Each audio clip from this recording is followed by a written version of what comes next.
So why is it so important that you and I approach dropshipping in a completely different way compared to everyone else? Let's forget about the fact that my unique way of executing the dropshipping business model enabled me to generate results unlike anyone else. I know there's a lot of people out there that are teaching e-commerce. Why else is it important to change the way that we approach dropshipping, especially changing it compared to how most people do it? It's because the dropshipping environment has changed. Let me break this down clearly because this impacts everything that I teach you. Remember, we are trying to build e-commerce businesses that are not only profitable, but also sustainable and viable in 2020 and years to come. There are four main external variables, meaning variables outside of your control that have changed dramatically in the past few years. I started dropshipping in the fall of 2018, and there's even been dramatic changes that have occurred since then. It's a space that is always transforming. The first variable is customers. Back in 2010, dropshipping was a very new form of entrepreneurship, and as a result, customers were naive and susceptible to almost anything. Ads didn't have to look that great, websites didn't have to look that professional, and people would fall for cheap tricks like obviously fake reviews, massive countdown timers, etc. You've seen these things. No business on the internet really knew what they were doing that well, so the caliber for a good ad or a good website was also much lower. This makes sense. If everyone's putting out bad content, you don't have to put out good ones. So what's changed? Well, consumers are now smarter when it comes to purchasing because of two main reasons. Number one, they've had bad experiences with dropshipping businesses, such as slow shipping, terrible customer support, and not being able to get a refund or not receiving their products at all. Number two, they're more used to shopping online and have interacted with big brands and non-dropshipping businesses that have invested a lot of learning and resources into making crisp advertisements and websites. So basically, the caliber has gone way up. Customers now expect a whole lot more. They expect more engaging advertisements, a professional looking website, and also a post-purchase experience that isn't absolutely terrible. If you're an ethical person, you should have a desire to make your customers happy and provide value. Unfortunately, a lot of dropshippers weren't very ethical, so watchdog groups like the BBB and even local governments have come into the scene in response to angry customers. Don't worry, we'll discuss how to deal with these issues like the BBB and local governments if it ever happens later in this course. But the point is, people are getting smarter, and as a result, we have to do things better and in a smarter way, and we have to develop a completely different approach. The second external variable is Facebook. Facebook used to be the wild west. You could sell anything in any way and focus on making money, piss off a bunch of people, potentially even break some laws, and everything was okay.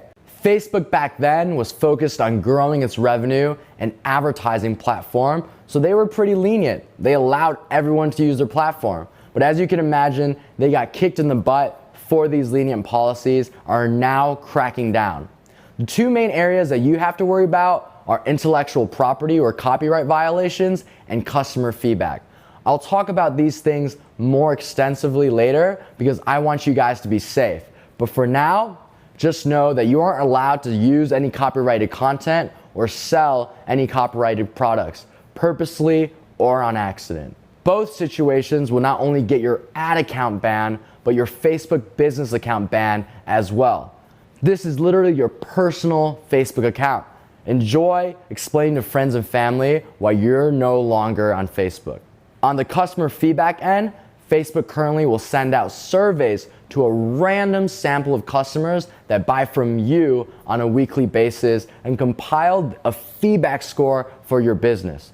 If your feedback score is too low, you will get your ad performance throttled, meaning you have to pay more for the same results, and if it's especially bad, you'll actually get your ad account or Facebook page banned completely.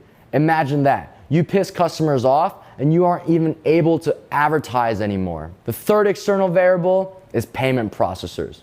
These are the companies that actually allow you to accept debit cards and credit cards.